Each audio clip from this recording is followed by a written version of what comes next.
The following program is a production of the Barroom Network. It is intended for all audiences. Doug Buffone. This defense sucks. This is moronic. John Buffone. If your best run plays are coming off end-arounds, there's a problem. Doug was behind the microphone first. He never held back. Very difficult to score when your offense is on the bench. When your defense is out there giving up 70, 80, 70, 64-yard drives. Now, it's his nephew, John, and there's no holding this Buffone back either. An offensive-minded coach that's running an offense that got 9 yards and a half. A beaten-up defense that isn't necessarily performing in key situations. I've had it. I have had it. I want somebody to get kicked in the ass. How many games can you rattle off that involve the team running the ball 7 times and they win? I can't think of any. I don't mind you getting beat. I got my ass whipped many times. But I tell you, I took somebody down with me. Because Bears fans wanted to believe in the worst way that Chicago had a stable, competitive franchise. And this is what we got. It's Buffone 55, the John Buffone Show.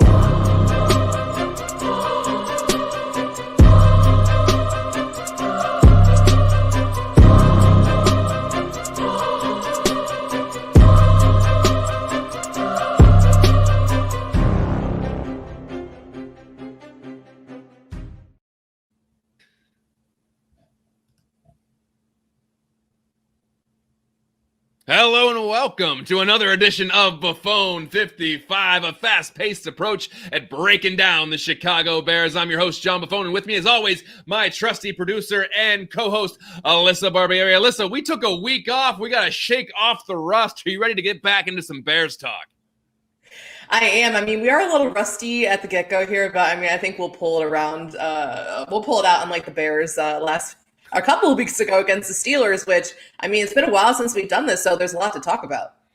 Yeah, we'll see if we can close a little bit better than the Chicago Bears can. And we have an awesome guest lined up to help us better understand the Bears' next opponent, the Baltimore Ravens. But just in case this is your first time listening, I hope to God it's not, because we are not making a good first impression. If this is your first time listening or watching Buffone 55, Alyssa, please give everybody a breakdown of how this show works.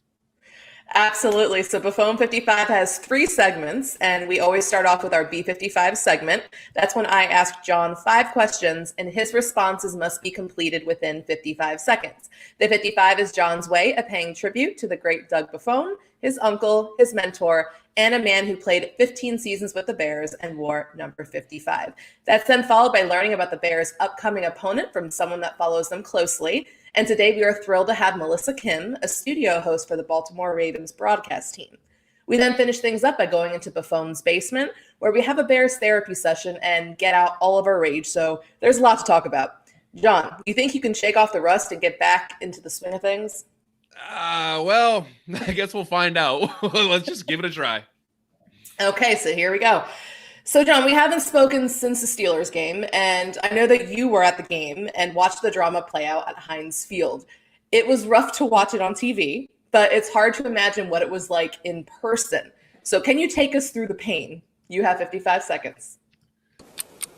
You know, it's really an experience when you lose a game, you're in the opponent's stadium, and they aren't gloating at all. Now, I don't know if that's because the Steelers fans were upset with how their team played, or they know they kind of got away with one because of the missed calls, the bad calls, and, well, the made-up calls. But, by the way, Bears fans really showed out to this game. I was in Pittsburgh hours before the game, and there was orange and blue everywhere. So kudos to Bears fans for traveling well to Pittsburgh on a Monday night. But you all know I'm not usually someone that rips the officials. I think that most of the time that energy should be directed at your team, the coaches, the front office, whatever. But when I saw these calls and no calls in real time, I just kept telling myself, okay, I don't have the luxury of watching this on TV. I'll reserve judgment. Then I watched it the next day and was absolutely floored. I could not believe what I saw. The officiating was just abysmal. I don't know. The Bears just aren't good enough to beat the Steelers and the officials.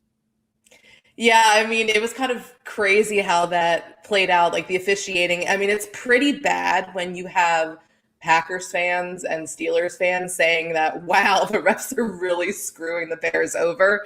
And, it was a completely different experience on TV, obviously, because we had, the benefit of going on Twitter and watching the replays and just seeing just how one-sided it was.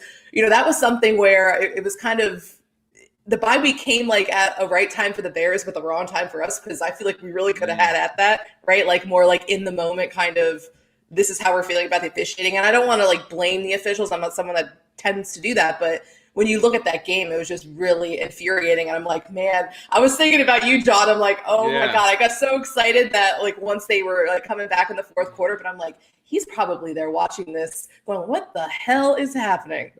I was there because the first half I was just like, okay, it's going to be one of those games. And then they kind of just dangle that carrot in front of you and they're like, oh, there's hope.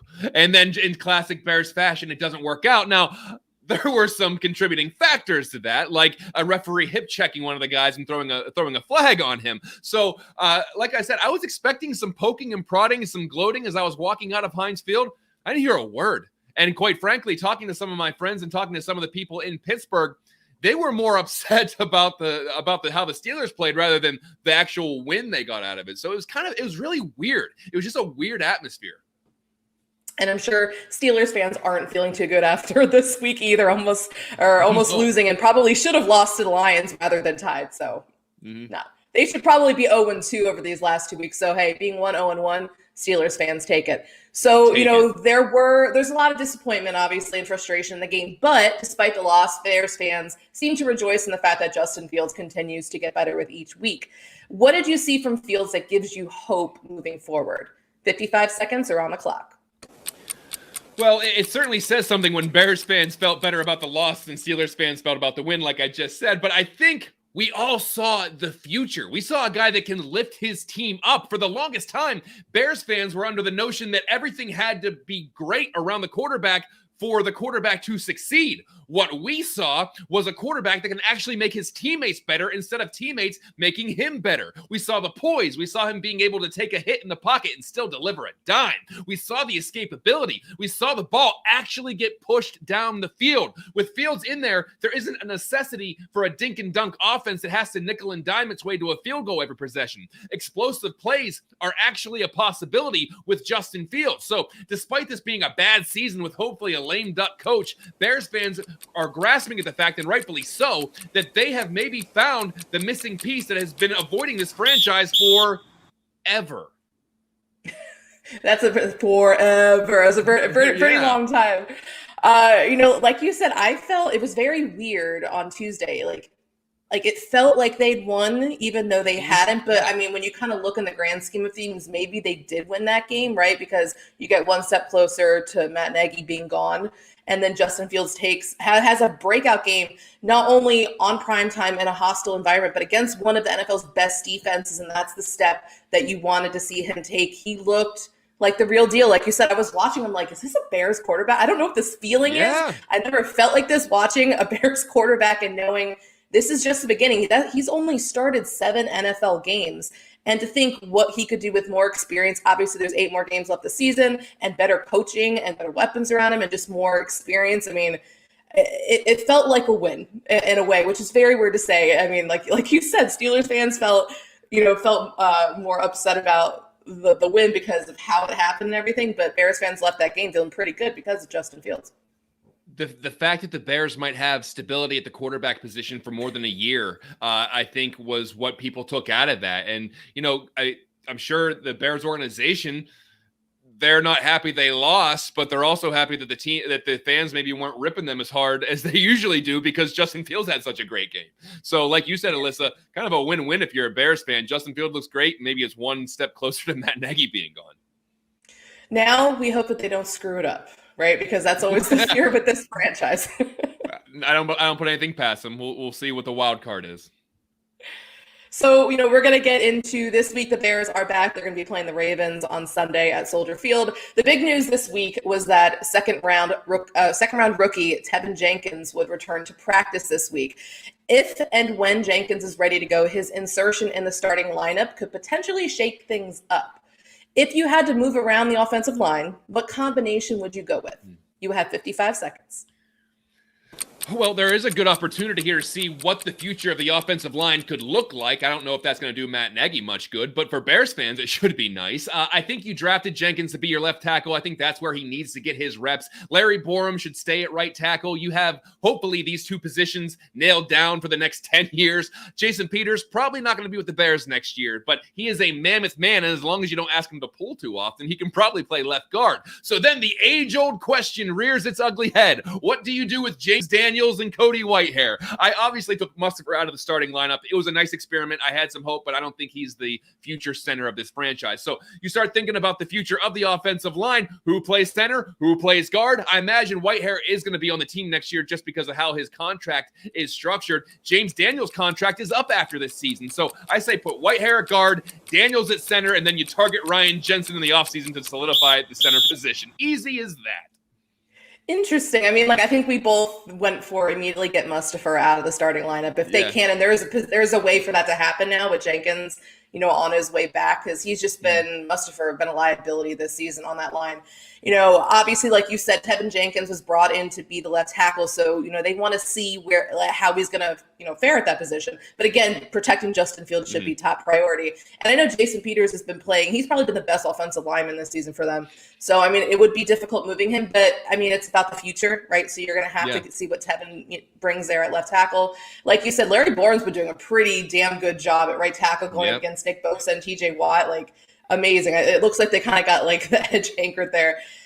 So obviously with Mustipher out, I would actually move Whitehair to center. And last year with the Eagles, Peters actually played right guard. So I would actually probably move Jason Peters to right guard and move Daniels back to left guard. I mean, obviously you want that continuity with the offensive line, but at this point you got to see what they have in Jenkins. And he's actually kind of rotating between left tackle and right tackle, I believe they said this week. So I mean, it's still, you can't really take Larry Borum out of that position. He's been doing so well. So, right. I mean, that would be where I would see the line stacking up. But Mustipher, he's got to go. Yeah, and I think that you make a good point about how to kind of rearrange that middle of the line. I'm more of a mad scientist to see what you got when you got if Whitehair is going to be here and he wants to play guard, keep him over at guard, either left guard, right guard, whatever he's going to be more comfortable at. And say, we're going in on a center next year, and we're going to bring in a guy who's going to be our full-time center. And James Daniels, thanks, but no thanks. His contract's up. I don't know if he's going to be on the team next year. Maybe he will be. I don't know. But I like to tinker a little bit. Normally, you shouldn't tinker with the offensive line. But in this case, where the Bears season's probably a lost cause, go ahead and tinker and see what works. Yeah, you want to tinker, but also protect the future, which right, I mean, exactly. I get, yeah. Getting Mustipher out of there, I think, is a good place to start. And I mean, Jenkins, if he lives up to the hype, I mean, putting him in there will actually make the offensive line better. So, and we tend to talk about another second-round draft pick on this podcast quite a lot, and that's Cole Kmet. The second-year tight end had a career-high 87-yard performance against the Steelers and has put up 40 yards or more in 3 of his last 4 games. Are we starting to see the emergence of another big-time offensive weapon in Chicago? John, you've got 55 seconds. Look, I've been critical of Cole Kmet's usage. I haven't been a big critic of Cole Kmet himself, but I was critical of the coaching staff and Ryan Pace for bringing in a developmental tight end with your highest draft pick when you were allegedly a win-now football team trying to chase a championship. But I digress. Big-time offensive weapon. I don't know if I'd quite use that term yet. I think his draft comp was like Tyler Higbee, which kind of sounds pretty spot on. I was irritated because all of the praise coming towards Kmet was specifically about his blocking and how his blocking was improving. And quite frankly, I don't know if you use your highest draft pick on a tight end just so he can be a great blocker. Now, I love that he's improving that. I think everyone wants to see this kid be a complete football player. And I think we are seeing incremental progress. So he certainly can be a safety blanket for Justin Fields. I don't think he'll ever have freakish stats like Travis Kelce or a young Jimmy Graham, but I am happy to see he's getting better rather than just standing still. And I hope I'm wrong. I hope he does torch the league in the coming years. Yeah, like you said, big time offensive weapon.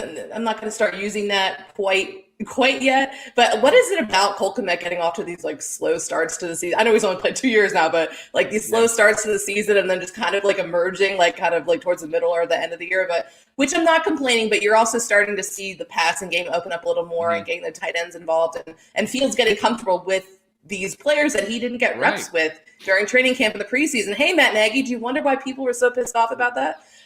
So, it's been really nice to see him. He's been like their top receiver next to Darnell Mooney over the last few weeks. So really getting to see what Cole Kmet can do. Like you said, there was a lot of talk about him being a blocker, but I think he can be a solid receiving tight end. He's not going to be a Travis Kelce, like you said. But at this point, stability and reliability, having a reliable target at the tight end position, I think is only going to work wonders for Fields.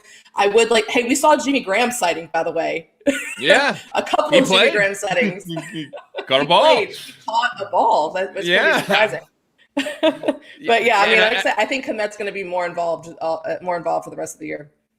And it is exciting to see that the young guys are the ones that are producing. Darnell Mooney, second-year player. Cole Kmet, being a big time, or not, at least being a contributor in his second year. Justin Fields, a rookie. So there's reasons to be excited about the offense because some of the younger guys are contributing. I've said this on 1,000 podcasts. So if you've listened to me before, then this is going to sound repetitive. But I'm more critical of how Cole Kmet is used and maybe not being featured. And I put a lot of that on the coaching staff. I put a lot of this on the coaching staff, much like I put everything else. So it's unfair that they're just my constant dumping ground there. But I hold the coaching staff accountable for why Cole Kmet has these spurts and then all of a sudden his slow starter, like you said. So I hope that this is sustainable. Hey, just another reason to get rid of Matt Nagy. I mean, obviously it's because of Fields, but I mean, just imagine with competent coaching, what this offense could look like. I mean, you kind of look at Matt Nagy's offense and John Fox's, it's one and the same. We just want a decent offensive coaching staff. So just, come on, let's get it over with. We can't have nice things, Alyssa. You know that. I know it's a curse of being a Bears fan. Yeah, it really is. So lost in a lot of the positivity talk, I can't believe we've been so positive so far, is the fact that the Bears have lost 4 straight games that are currently sitting at 3-6 overall. If they were to lose to the Ravens this Sunday, that would make it 5 straight and put the nail in the coffin that was basically already closed. So John, if the Bears lose 5 straight, will you be furious, sad, or indifferent? No clock for this one. Have at it.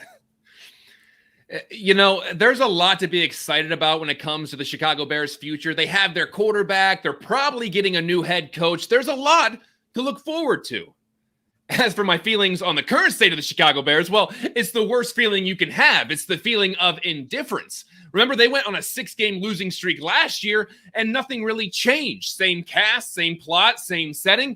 And I've spent the entire first half of this season being furious with the team, the coaches, and the front office. But when you watch a movie over and over and over again, the dramatic moments just don't hit you as hard as they used to. When I watched Titanic for the first time, I cried like a baby when Jack died. Now, granted, I was only 8 years old, but you get the point. The second time I watched it, I was still emotionally invested. You see things you didn't pick up on the first time, and it's still pretty exciting. But when you get to the 6th and 7th time, you start knowing what the dialogue is. You know exactly what's going to happen, and nothing surprises you anymore. And at that point, you start to think, why the hell am I spending so much time watching Titanic? I keep wasting 3 hours every time I watch this, which ironically is what Bears fans are probably saying right now. We'll be back with more Buffone 55 right after this.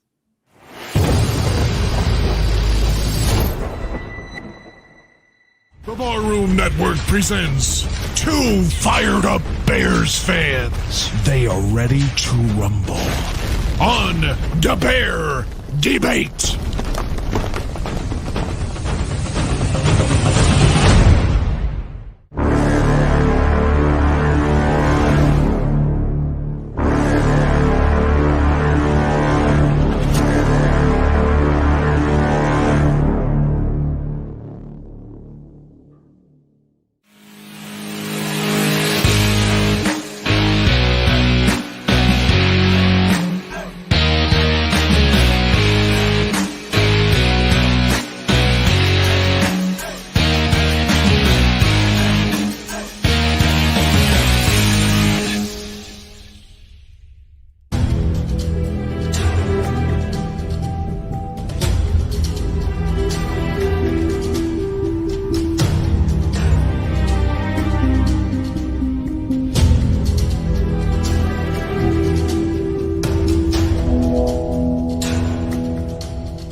Hello, welcome back to Buffone 55. Now it's time to learn a little bit more about the Baltimore Ravens, so I'm going to kick it back over to John to bring out our guest. John, take it away. Thank you, Alyssa. Like we said earlier, I'm so excited to have the studio host of the Ravens broadcast team with us tonight. Please welcome to Buffone 55, Melissa Y. Kim. Melissa, thanks for being on with us. How are you doing tonight? Thanks so much, guys. I'm doing great. Really excited for this week and really excited for Sunday's game. We're excited too, but probably not for the same reason that Ravens fans are excited. We just like to watch our shiny new quarterback play because we're not concerned about playoffs right now. But I like him too, yeah. I do want to kind of get a better understanding of the Ravens because we want to know what we're up against coming in on Sunday. The Ravens had pretty big expectations coming into this year. They probably still do, but it's been a little bit of a roller coaster ride throughout the first part of the season. What is the temperature in Baltimore right now as far as expectations for this team? I think the temperature is still good. I think that there's still a lot of anticipation in Baltimore for what this team can accomplish and what they're capable of. If you look at the first half of the season, it truly was an emotional roller coaster. I blame Lamar Jackson for taking years off of my life. Like every week we have some kind of overtime crazy situation, fourth quarter comebacks, but it has been honestly very, very fun to watch. You think about where this team was at the beginning of the year. Top 3 running backs out. They had to really put the pieces of the puzzle together. Quite literally one of the most difficult puzzles in the NFL this year. And I think that for what they've had to deal with, they've certainly accomplished quite a bit. And I think that they still have a good ways to go before we see the peak, potential of this team. Alyssa, you want to move? I'm sorry. Sorry, I know. Do you want me to go? I can totally go. No. Forever, yeah. No, that's not. I think we had a bit of a glitch there. Alyssa, you up? Okay. Oh, yeah. Okay, so the Ravens are coming off one of their worst offensive performances of the Lamar Jackson era against the Dolphins. How much of those struggles do you think fall on Jackson, and what's been your evaluation of him of late? I don't think it falls all on Lamar. There's only so much he can do. He is one human being on this team. Granted, he does lead the team in rushing yards as well. So he is one of those dynamic dual threat quarterbacks. But I think that there's a lot of, if you look at the penalties on the team, there are a lot of guys that, should have been are taking responsibility for the loss against the Dolphins, which was definitely a tough one for them to watch. And I think that as a quarterback right now, I think we have yet to see his peak performance, but I really do think that we're seeing a lot of growth and development from him this year, especially in the passing game. I think that was one of his, biggest, heaviest criticisms, can Lamar throw the ball? Is he a running back quarterback? Which they do not say at all here in Baltimore. They call him the dynamic dual threat quarterback. You can't ever call him a running back. But I think that, I think we have yet to see his best. He really is. When you look at straight numbers, for some reason, the Ravens do feel disrespected on a national level. Up until a couple weeks ago, nobody was really counting on them. No one was really putting them in the top 5 teams, or is Lamar really a top 5 quarterback in the league right now? If you look at straight numbers, he definitely is, arguably in that top mix there, along with the top guys in the league right now. So I think that he will always surprise us, and he'll always pull something out of his hat at the last minute to make himself a little more dynamic and really win the game, I think. Melissa, you kind of talked about the running back room in Baltimore, and before the season even started, there was a lot of turnover there. There's a lot of drama there, and eventually you bring in a backfield that would have qualified for the 2015 Pro Bowl. But what is the workload, and who is really shining in that backfield, and what can Bears fans expect whenever the Ravens run the ball on Sunday? Well, the good news for the Ravens in terms of the running game is that Latavius Murray, who has been out for, I believe, since week 8 against the Chargers, he actually practiced today in a limited way, not anything too crazy, but he has really carried most of the load for the team. And he really, when you see him in person, it's kind of alarming in a good way, like how big he is in terms of how physical he is. He's not your typical, tiny, stocky, low to the ground running back kind of guy. I think that he'll provide that spark that they haven't seen in the running game in the last couple of weeks. They obviously let go of Le'Veon Bell yesterday, but Coach Harbaugh did say today that the door is still a little open. It's not it's not a shut door. We could see Le'Veon back maybe later in the season, maybe on the practice squad. But what Coach Harbaugh did say about this running back situation is that they really forced their hand. You lose literally all of your running backs except for one rookie before the season starts, or at the beginning of the season. And he really tried to go out and get guys like Devontae Freeman, like Latavius Murray, like Le'Veon Bell, who felt like they had something to prove still in the league. Like you said, 2015 Pro Bowl roster, literally. And it's fun to see these guys and how they kind of mold themselves into the team. Latavius Murray told us, I think, he'd already played a game. I forget which game it was, but he was like, I literally don't know everyone's name on the team. I'll walk by a guy, I'll be a guy, and I'll just be like, hey, what's up? And give them the head nod because I don't know their name yet. But yet this guy's already scoring touchdowns on the team, And he actually said that playing with Lamar Jackson, he's not old, per se. He was 27, 28, I think. And he said that playing with Lamar Jackson has reminded him how fun football is. So that's been really cool to see, just the relationships of these guys, these veteran guys coming in the backfield and meshing with Lamar, being able to play with him, and kind of the influence they've had on each other has been really cool to see. So, Melissa, we know obviously the impact that Lamar Jackson can have with his legs, but he can also air out the ball despite what some people say. And Baltimore has some talented young receivers in Marquise Hollywood-Brown and Rashad Bateman. What is it about those guys that make them so special, and how are their targets being divvied up?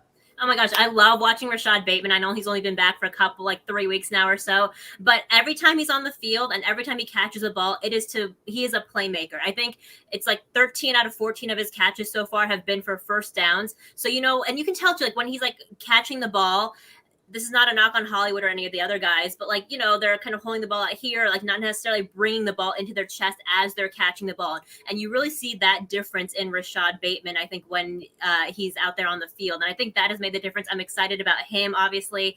Hollywood, I think in the last couple of weeks, his yak yardage has definitely made a difference. I know he's been struggling with injury, and you could tell that he was a little bit more ginger about, catching the ball and really progressing down the field as opposed to just catching and falling to the ground. And he said that actually, in the last couple of weeks, that he's really made an effort to really get a couple more yards after contact. I also really love Devin Duvernay. I think he's a bit of an unsung hero on this team. He hasn't necessarily been one of those he's not going to get as many catches as Rashad or as Hollywood, but at the same time, he's made those plays when it matters. We have Mark Andrews, too, of course, if you want to move to tight ends. Lamar's favorite target on the team, also constantly making plays and really making a difference, I think, when you look at Lamar's passing game for sure. And I feel last week is not a great example, obviously, of the offense and what this team can accomplish. But I think that those guys are definitely ones that you should look out for on Sunday. You touched on Mark Andrews there, and I did want to get into a little bit more of his role on this team because we were talking about Cole Kmet for the Bears, and I kind of see a little bit of Mark Andrews there with the potential, maybe not a freak athlete, but really puts out a lot of production. What does Mark Andrews bring to the Baltimore Ravens offense that actually enables Lamar Jackson to be successful? Because we would like to see that same rapport with Cole Kmet with Justin Fields in the future. So this is more of a scouting report, Gabe, it seems like, right? What our team can be, right? Potential. Mark Andrews, when you see him on the field, he's fine, whatever. He obviously looks very big, but when you see him up close and personal in real life, you literally just said that, John, freak athlete. You really for someone who is so big and has so much muscle, he does move around the field very quickly and very nimbly in a way, And I think that he's had such a great role on this team in terms of being Lamar's favorite target and being able to, get into these little spaces between defenders, again, for such a big guy, and catch the ball and make those plays. You see, things that I think that's kind of where the magic happens with him and Lamar, because Lamar throws it in a spot that he knows that only Mark Andrews can catch. So they are actually, my mom always calls them even she knows that they're the greatest connection on the team, right? And so I think that that he's definitely played such a huge role on this team, especially for Lamar's passing game. And Baltimore's offensive line had a rough outing against the Dolphins. Is there an area of weakness where the Bears can exploit and try to get some pressure on Lamar, kind of like Miami did? Listen, I think if I were the Bears this week, I would have paid attention to how much the Dolphins blitzed last week, because they obviously are a blitz-heavy team, the Dolphins are. But at the same time, I mean, they were relentless against the Baltimore offensive line last week. Again, another banged-up part of this team that has suffered a lot of injuries. They've had to, kind of put the pieces of the puzzle together. The lack of Patrick McCary, who's kind of played such a versatile role on this line. You definitely saw that in this last game and the week before, too, against the Vikings. Good news for Ravens fans, bad news for Chicago fans, that he actually did practice today. So we are expecting to see him back this Sunday. So we'll see how that goes. But again, I think Coach Harbaugh said that today too, because he was asked about the blitz situation that the Dolphins had. He's like, if I were the Bears and they were paying attention, yeah. So there's a free silver tip on a silver platter there. But yeah, for sure. I think that blitzing would work well for the Bears if they were paying attention there. Yeah. We will take any coaching tip that we can take in Chicago, because we don't get very good coaching tips from our own coaching staff. So we'd be glad to take them from Coach Harbaugh. That being said, I want to switch sides of the ball. The Bears do some of their best work whenever they are able to establish the run game. What can they expect with the run defense of the Ravens? Is David Montgomery going to have opportunities to break off some runs and maybe set up some play actions later on in the game? I think that the defense, I think, has been a little inconsistent this season for the Ravens, right? You see them have great games. They played a great game against the Chargers, played a pretty solid game against the Vikings. Those are the two standout games that I can think of at the moment, because the rest of the performances were kind of inconsistent. Calais Campbell, a veteran on this team, 13-year guy in the league, has actually said that that's one of the things I love about this team is they've owned every single mistake that they've made. Like, they literally, I think Mark Andrews said today, like losing socks, like that sucked, just to be blunt about it. And so I do think that there will be some opportunities for the Bears. I think that, it's again, if the Ravens are able to be consistent, I think that the Bears will have a little bit of trouble. But like I said, it's been an inconsistent season for them. So it's really, honestly, it's any given day. It's been really hard to tell with the defense and how they've been playing. That's just my frank, honest analysis of them. It's been kind of hard to tell like who's going to show up that day. So the Bears offensive line actually did a decent job protecting Justin Fields against the Steelers. He's able to step up in the pocket and deliver some pretty accurate throws. But he continues to take those sacks, and he remains, I think he's tied for the most sacked quarterback in the NFL at this point. Should we expect that to remain the case against this Baltimore pass rush? Ooh, I think so. I think that, listen, they've had a couple weeks off, but this past game, even though they did lose, they had 4 sacks against the Dolphins, and Justin Houston actually got his 100th career sack against the Dolphins as well, against Jacoby Brissett, which, really quick aside story, I think he'd been talking about getting his 100th sack, I think before the Colts game, which was his former team that he came from. And I guess he has this thing, if you want to call it like quarterback graveyard or whatever, he collects jerseys of quarterbacks that he sacks. So we asked him, like, did you get one from Jacoby Brissett? And he's like, yeah, obviously. And so he's going to frame it and like give it to his son. But his son, by the way, told him, he's like, no, Dad, you're not done yet. You got to get to a 130 in your career before you can call it a career. So there's a kid calling the shots for Justin Houston's career right here.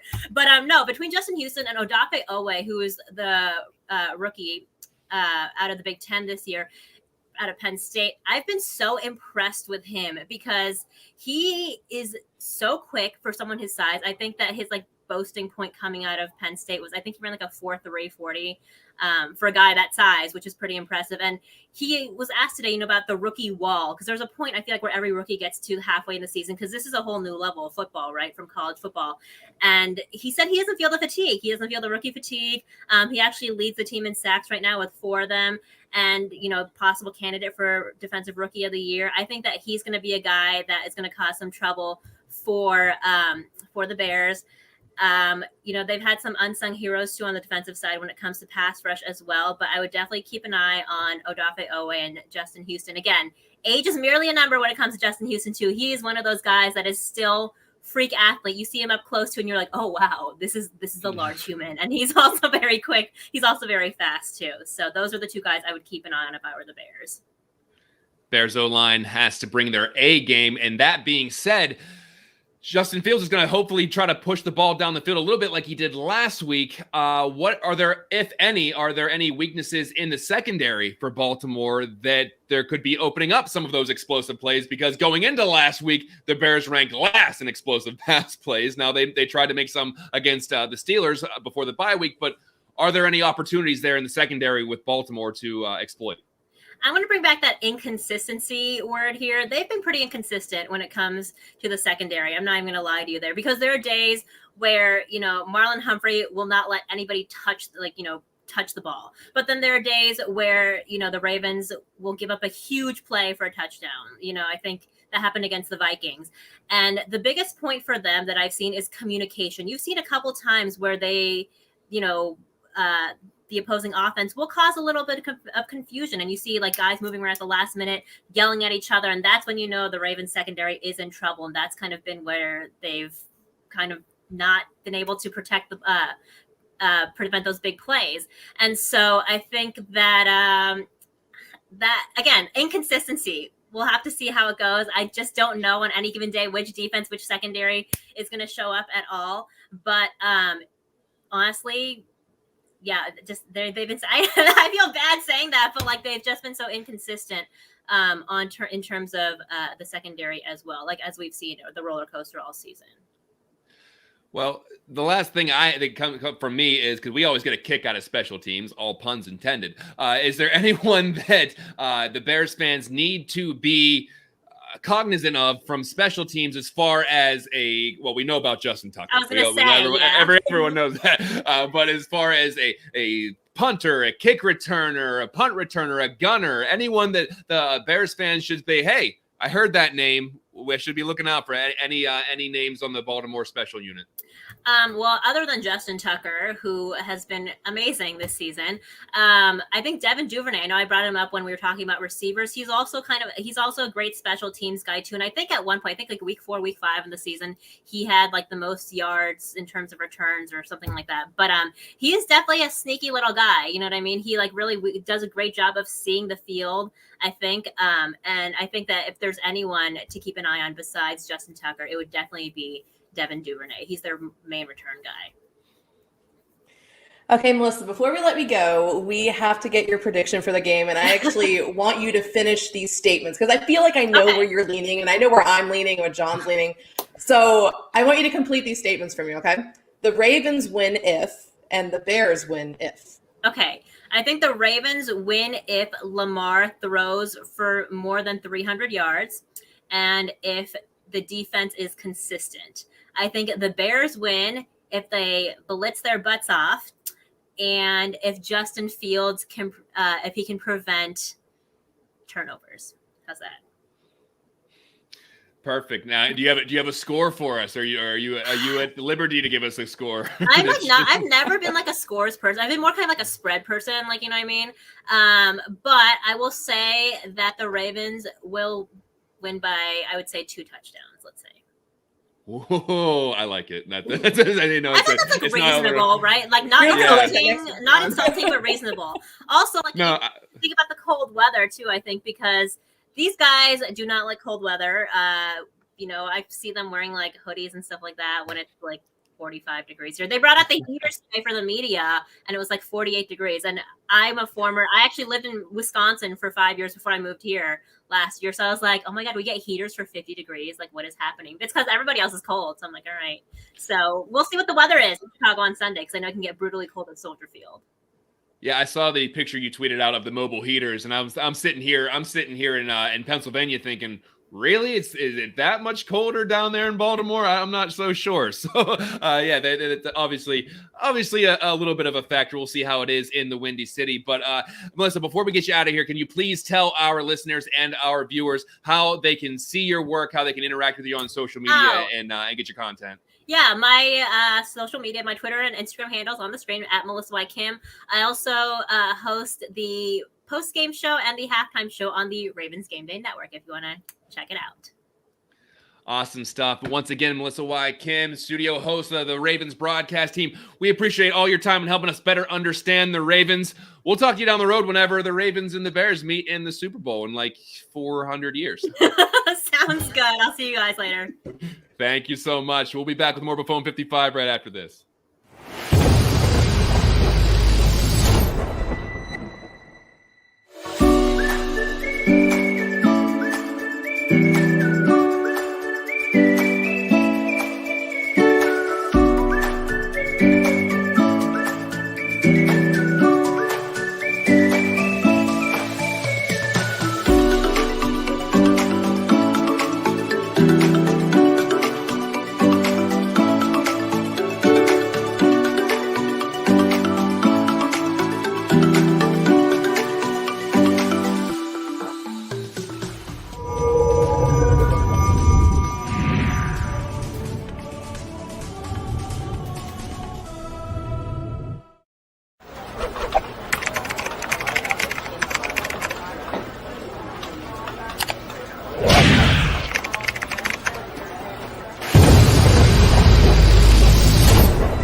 Welcome back to Buffone 55. It's time to head down to the basement, Buffone's basement, where we walk down the stairs. We see Aldo Gandia passed out on the recliner. He's got pretzel crumbs all over his chest, a half-eaten Werther's Original on the ground. I think I saw an Elka seltzer on the coffee stand.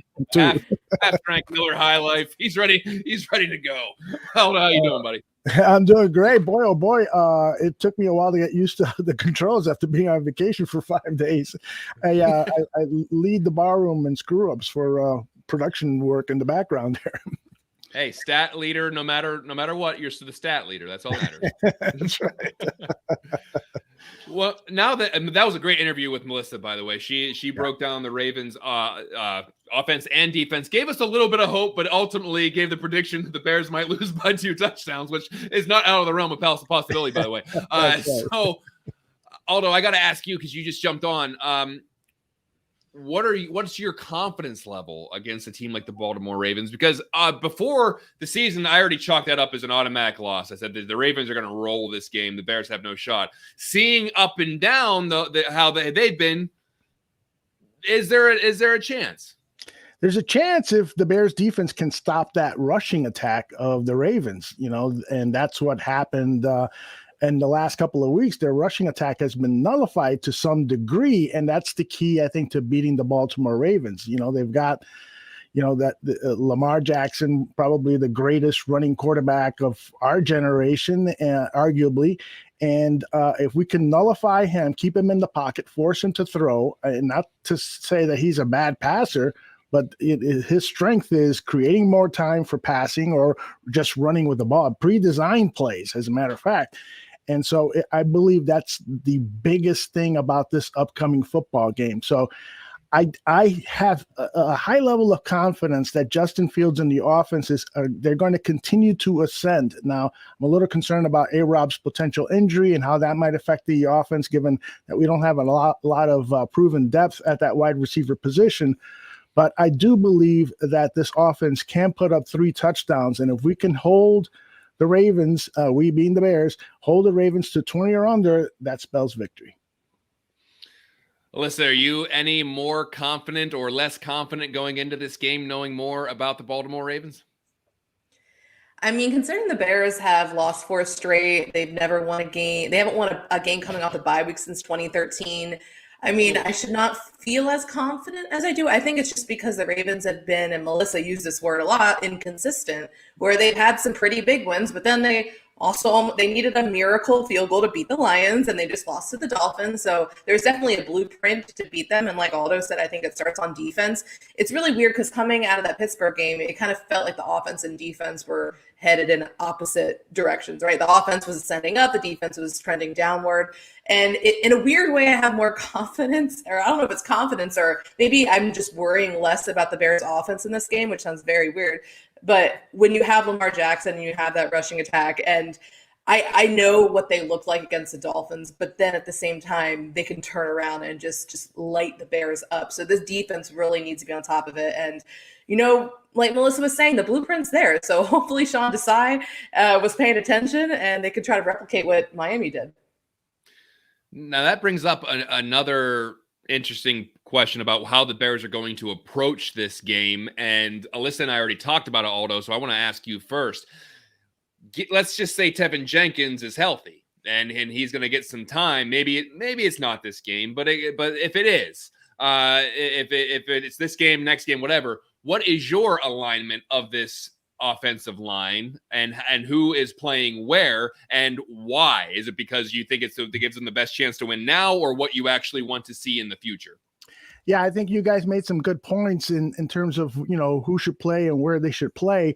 My feeling on it is you've got to give Tevin Jenkins at least a couple of weeks of practice. You got to remember, this guy didn't practice at all during OTAs. So if you've got 3 weeks where you can make a decision as to whether to activate him or not, it might be a good idea to use all 3 of those weeks so you could see him in practice and actually maybe play him at a couple of positions, because the left tackle position, of course, the quarterback's blind side. You don't want to mess around with that, particularly with a offensive lineman who has had very few left tackle starts in college.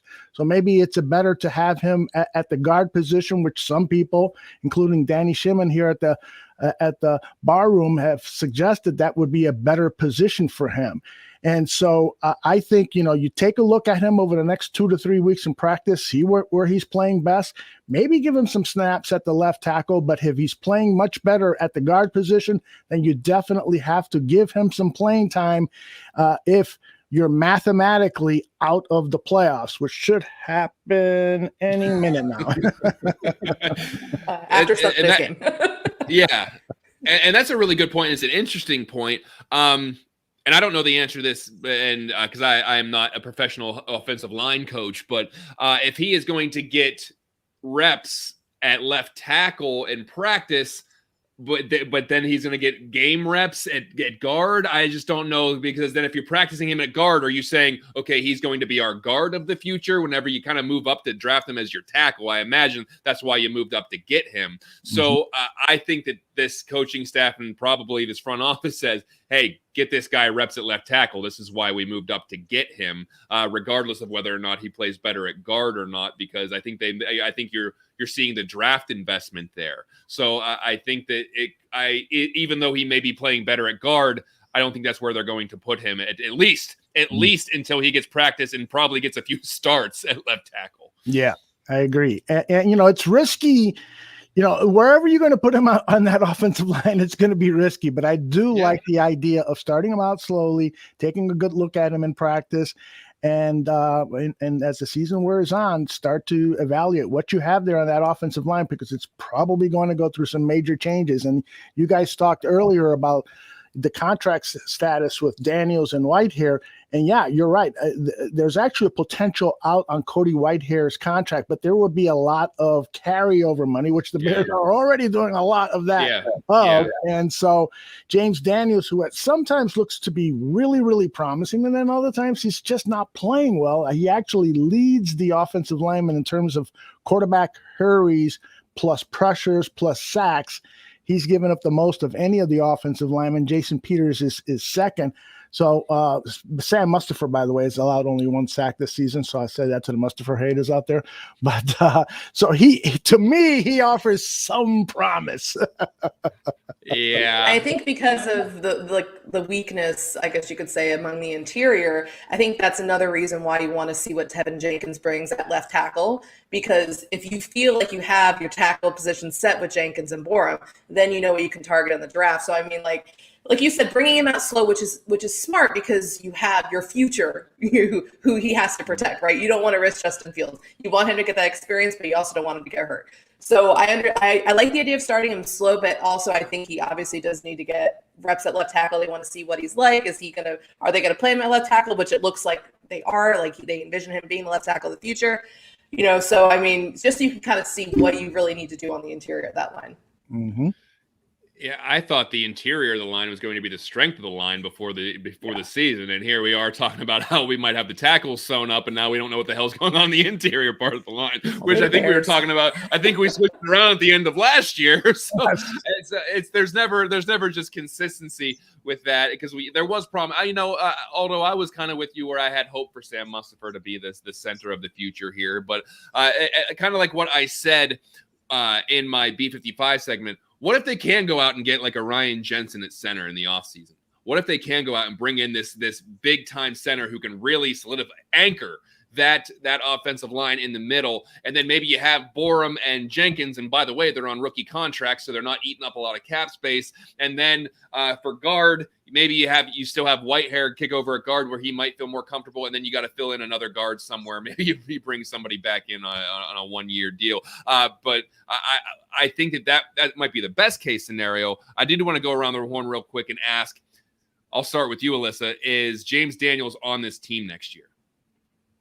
Oh, that's a good question. I mean, I don't know. It's like you said, like he's had those moments where he's really shown to be a promising talent, but then he's had some of those frustrating moments. So, I mean, I could see them bringing him back next year, right? Especially if Ryan Pace is still the general manager of this team. I feel like obviously you get him a little cheaper than obviously he would have done if, he was performing up to the par that Cody Whitehair had done when he got his extension. So, I mean, at this point, that's a good question. Yeah, I'm going to say yes for right now. I want to see how the final 8 games shake up too. I mean, it depends. I still like whether I think Pace is here and what this line looks like. If they feel like they have the tackle position settled, if they look at, okay, we'll keep Whitehair, and then like you said, maybe they go out and they get like a Ryan Jensen in free agency, and then maybe they're like, okay, well maybe we can find another guard here that we can get on a rookie deal. So I mean, at this point I'll say yes, but I still want to see how things shake up in the final 8 games. Yeah, that's it's a tough one because you hate to start to redraft, right? You drafted this guy to be one of your interior offensive lineman stars. The first the thought was that he would be the center because that was the position at Iowa that he played the best at. And that doesn't happen for whatever reasons, but is it time now to maybe take a look at him at center before the season closes and give him, 4 or 5 games at center? Because if you can work out a deal for him, if he plays fairly well at the center position, he's certainly going to have more strength than Sam Mustipher, which is the big knock, rightfully so, against Mustipher. But if he can play that center position, then he might be that versatile interior offensive lineman that's very difficult to live without. I personally would love to see the guy get another season with the Chicago Bears, but clearly he's going to sign a multi-year contract, whether it's with the Bears or with somebody else. They're going to value the kid is 22 or 23. Yeah. So, he's going to get better if he stays injury free. He was drafted as a 19-year-old. So, I'd love to see him stick around. He seems like a good guy, a good guy in the locker room and so forth. And he's got the biggest butt I've ever seen of any Chicago Bears offensive lineman. And that's a recipe for success there for an offensive lineman.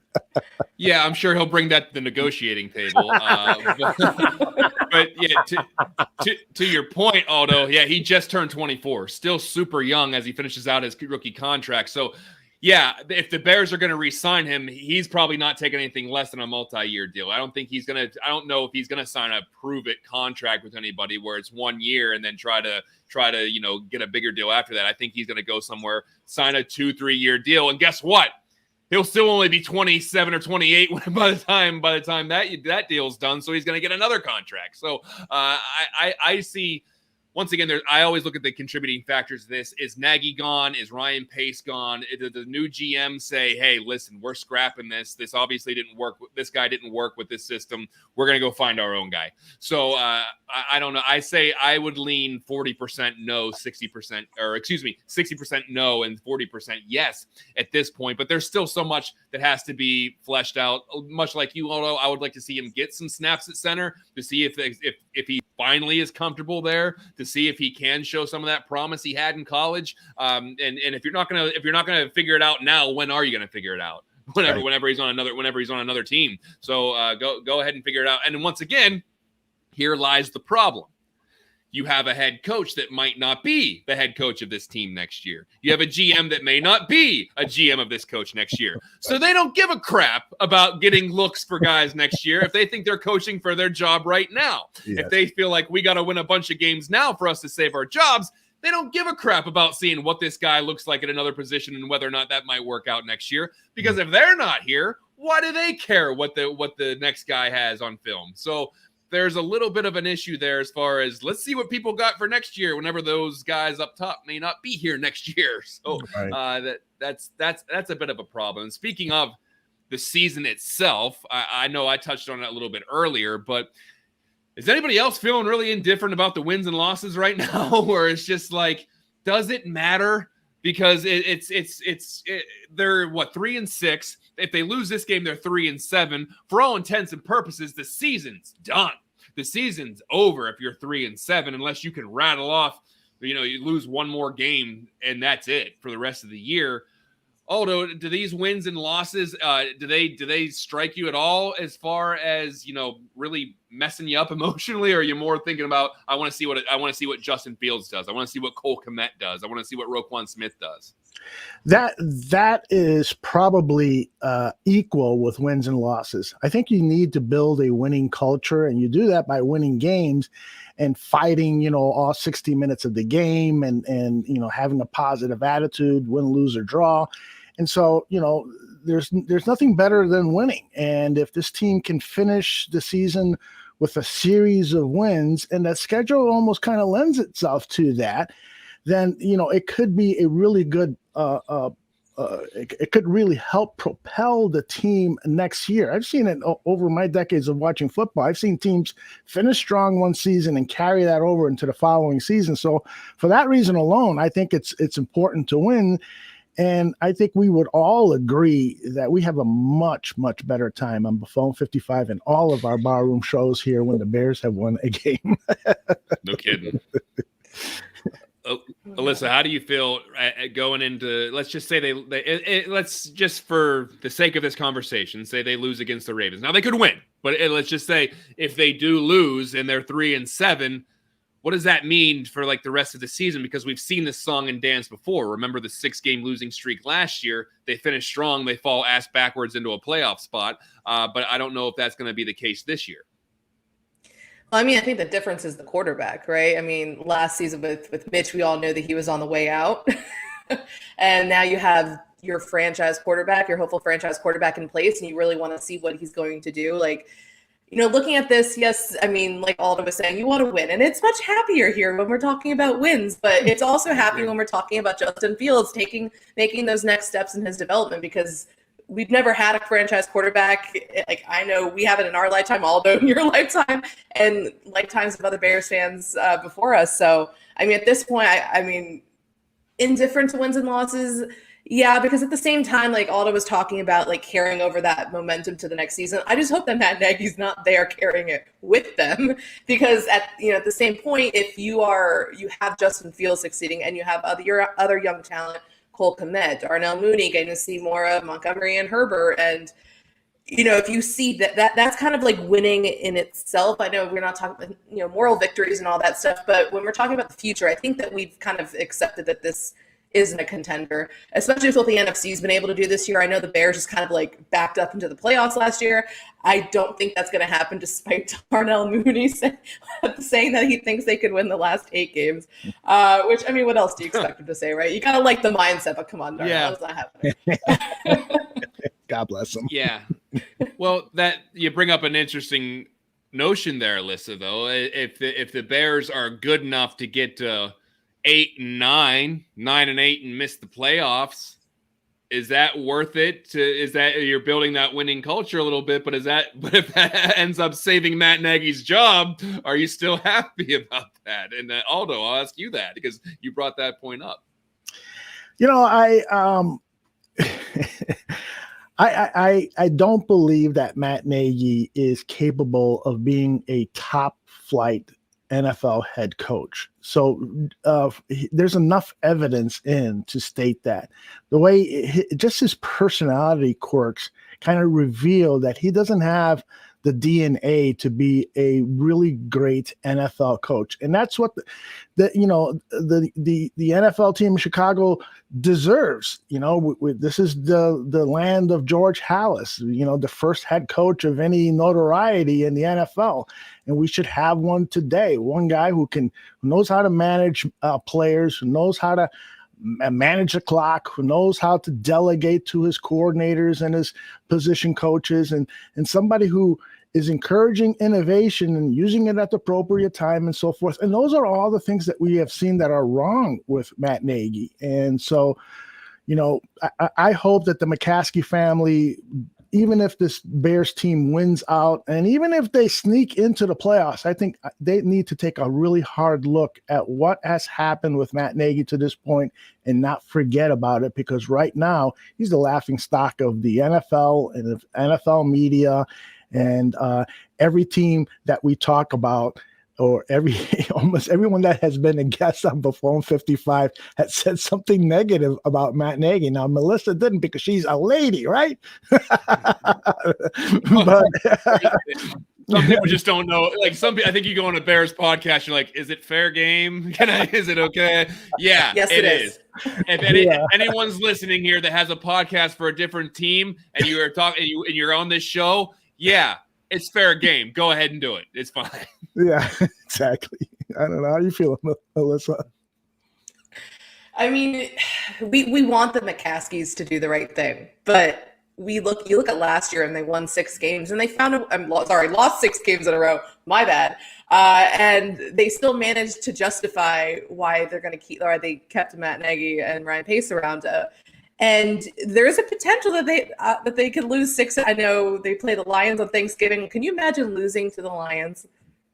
Giving them their first win, possibly. I mean, It's the Bears. Anything could happen. So there's a potential. The Bears have lost 4, possibly 5 after this week. We'll see. Games in a row for the 3rd straight year under Matt Nagy. And, I mean, you kind of hope that they're looking towards the future now, because it's about building around Justin Fields. But, I mean, this kind of goes back to what we've said, like every episode, it feels like, that we just don't have the confidence and the faith that the McCaskies know what the hell they're doing. And that's the thing. And I mean, we look at it. You have Bears fans, you have NFL fans, you have commentators, media, and everyone, you can see that they understand that Matt Nagy just isn't it, right? He's had ample time too. He's had 4 seasons. And aside from that 12-4 year in 2018, it just hasn't panned out. So, I mean, at this point, it feels like it's natural to move on, but I don't have faith that the McCaskies would do that. That's the thing I'm afraid of. I mean, we looked at it, and this should be his last year. I think we all feel like that should be the case, because like we said before on the show, normally head coaches don't just play out their last year, right? And then just walk the year to get fired, or you get your contract extension. So, I mean, Matt Nagy should be gone after this year. Will he be? I don't know. I pray to God he is. Yeah. Yeah, and just you talked about that Thanksgiving Day at Detroit. It's not like, the Lions just tied with a team that beat the Bears, and I'm a big transitive property person, so that I love how there's nothing's a given there. And the Bears lost to the Lions last year after they fired their coach, and we thought that was going to be enough. We thought, hey, one firing should lead to the other firing. It didn't happen. So I think we're in this weird state of just waiting for the shoe to drop. Bears fans are like, okay, let's keep watching Justin Fields. Let's see how the offensive line is doing. Let's see how our young guys are doing. And in the meantime, you're just waiting with this anvil waiting over. It's just swaying back. You're like, when are they going to cut the rope? Come on. You're just waiting, and you're just like, when are they going to let him go? And and I think we're going to have to wait at least until the end of the season. But guys, can you, and I know this is probably for a different time, but can you even imagine if they end up going 7-10 and they don't make the playoffs, and they say, Matt's our guy? After mandating last year, they had to see progress. They had to see an improvement. They mandated that. They wouldn't specifically say what that was, because they love to hedge their bets at Hallis Hall. They don't want to actually give you any kind of expectations. They don't want to give you any kind of standards. They just want to say, we need to see improvement. The hell, that just might be, we need to put better cushions on the seats, or we need to have a better bus, or we need to, who knows what improvements are. We need better drapes. So we don't know what the actual improvements are, but can you even imagine that scenario? Because honest, Aldo, you said it, they are the laughingstock. And like, I want to know what kind of impact that really has on the McCaskey family. Every time you watch ESPN, it's either Dan Orlovsky or Rex Ryan or someone saying how bad Matt Nagy is as a head coach. It's always someone saying the Bears don't have a head coach. And I always revert back to this point where it's, if Matt Nagy gets fired tomorrow, what job does he get? It's not a head coach in the NFL.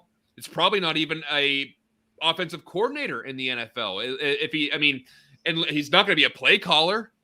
So is he going to go down to college and coach? Is he going to be a college coordinator? Or is he going to be a quarterback coach because of his shining record when developing quarterbacks? So if Matt Nagy gets fired tomorrow, all you got to think of is, well, what job's he qualified for? And if none of those positions I just say come to mind, why is he still your head coach? Yes. Exactly. Why is he still the most important guy in the coaching staff? So there needs to be, I don't know what I would love to be a fly on the wall when it comes to some of those conversations to say, I think that's our guy. We got to stick with him. I don't understand it. Yeah. And we've talked about this before. I hate to,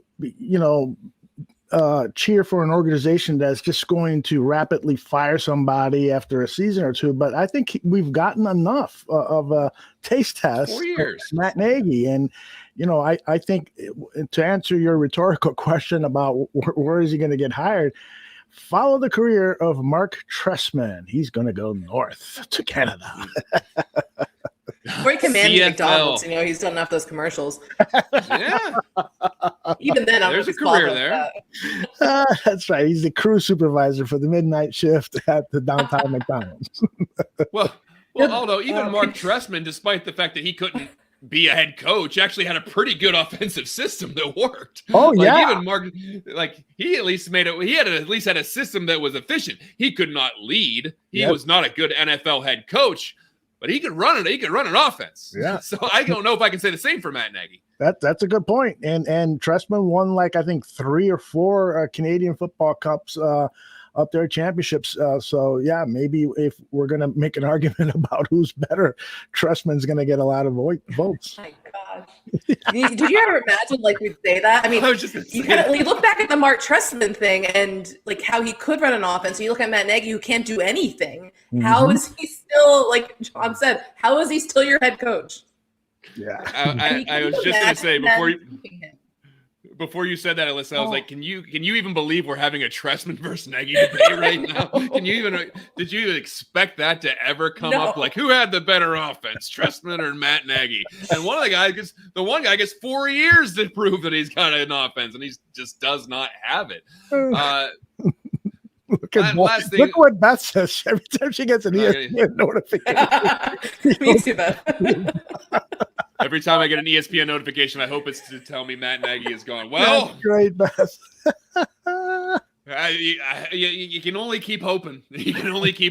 But honestly, though, the last thing I wanted to bring up before we get out of here is, does that rule take an effect this year that that teams can interview coaches 2 weeks earlier? Does that so that does take effect this year? Yes. Do you think that has any impact whatsoever? Because I know the Bears have never fired anyone in season. I know it's not what they always done. Not to mention, I hate hearing that, by the way. It's we've always done this, and it's a tradition.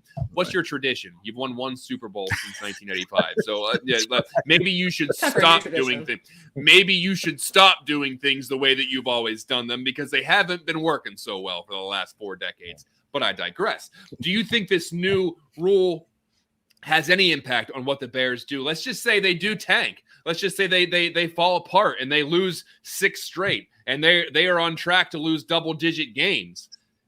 Is this would it be Ryan Pace from the McCaskey family that says, we got to get looking now? We have the opportunity to start interviewing guys. This ain't our guy. We got to start bringing people in now to see who's going to be our head coach and maybe get a head start on some of these other teams that are going to fire their coach. Yeah, but I think it also depends on, are they going to stick with Ryan Pace too, right? Yeah. If they make that decision and they're going to continue to ride with Pace, because you look at his track record and he has some big misses, but he has some hits as well, right? He got the quarterback right. Then that's the important thing, the thing that he hasn't been able to get right to this point. So if they decide to stick with Pace, then I think that's something that they should consider. I hope that they would consider. Like you, John, I'm tired of hearing about the whole, they never fired head coach midseason. And I interviewed Dick Buckus last week, and he also mentioned, because he's like, the McCaskies aren't going to pay anybody to sit on the couch. right? Because like they don't want to waste money like that. But when we're talking 2 games and it gives you an opportunity to get a head start on your head coaching search, especially with some of the guys out there, I mean, I think that they should consider it, and I hope that they would. But again, that kind of goes back to my lack of faith in this organization to kind of do anything right. If they get to that point in the season after the Seahawks game, which is December 26th, there's 2 more games then.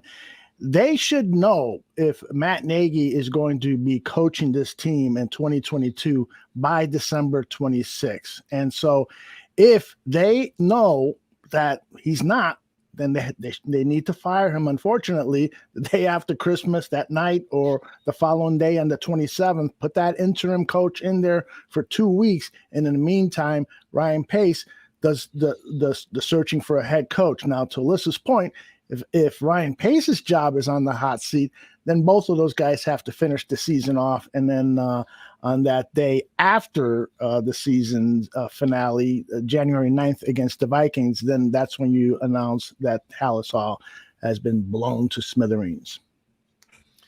Well, it'll be interesting to see how it plays out. In the meantime, we're going to have to just watch every Sunday. We're going to watch every Sunday. We're going to watch our beloved Bears. Before we get out of here, Aldo, anything going on at the Barroom people need to be aware of, new programming, scheduling, all that fun stuff? Yeah, we've got Science Fliction that's going to follow at the top of the hour, 9 p.m. Central, 10 Eastern. The guys are going to talk about the new Spider-Man trailer that was released. I think it was yesterday. So they're going to do like a forensic detailed look at every frame of the trailer to see if they got any Easter eggs that they can anticipate when the movie's released around Christmas time. They're also going to do a review of the Eternals. So that's on immediately after this show. And then tomorrow, Greg Gabriel, a special. Greg Gabriel talks football. We'll talk to him about some of the same topics we had today and all of the latest news from Halas Hall. So those are the 2 different programming notes that we have that are out of the ordinary. And don't forget all of the Bears coverage here on the Barroom Network. In addition to Buffone 55, we got the Bear Debate every Tuesday with Tyler Ellis and myself going back and forth with all the hot issues going on with the Chicago Bears. Obviously, Dan and Aldo bare their souls. That's great adult themed, but also very fun show to talk about the Chicago Bears. Danny Shimon every Thursday breaking down the tape on the Bear Truth. Barfly tailgate show leading up to the game. Bear football directly after the game with Aldo, myself, and Tyler Ellis again. All Greg Gabriel up and down the line. Mike North, of course. Great programming on the Barroom Network. Check it out every day. There's basically some fresh content for you, so that nothing's ever going to get stale. We got something for you every day. Alyssa, before we get out of here, tell people about where they can find your stuff, where they can find your work, and how you about your interview with Dick Butkus, by the way. Yeah. Burying the lead. Really? That was like the highlight of my career easily. It was really, really cool, which you can find the interview over at bearswire.com. It was really cool getting to talk with him about he partnered with the NFL Alumni Association for their Huddle Up, Let's Talk Obesity campaign, and getting to talk to him about these current Bears. He thinks that Justin Fields is the guy. So, I mean, that's high praise. And he was talking about Roquan and how much he admires the way he tackles and how he reminds him of himself. And we were talking a little bit too about Ryan Pace and Matt Nagy. Like at the end of the interview, we just kind of had like a conversation. It was kind of just going back and forth, and he's as fed up as we are, just so we're all clear. So I think obviously Butkus would like to see a new head coach in place too for next season. So you can find that interview and everything leading up to this game against the Ravens on Sunday at bearswire.com. And let me add, the best way to stay informed about all the great things happening here at the Bar Room is to follow us on social media at Barroom Network. You can find us all across social media from Facebook, Twitter, and YouTube. Excellent. Great stuff. Thank you to everyone in the chat room. I missed all of you as well. We took a week off, but we are back and better than ever breaking down the Bears here on Buffone 55. And like I always say, whether this was your first time or 55th time listening to this show, we appreciate you, whether it's the video version, the audio version, the live version, or the downloadable version. We love each and every one of you. We appreciate this show. Doesn't happen without all you, but that will do it for this edition of Buffone 55. Enjoy the game, everybody. We'll see you next week. Bye-bye.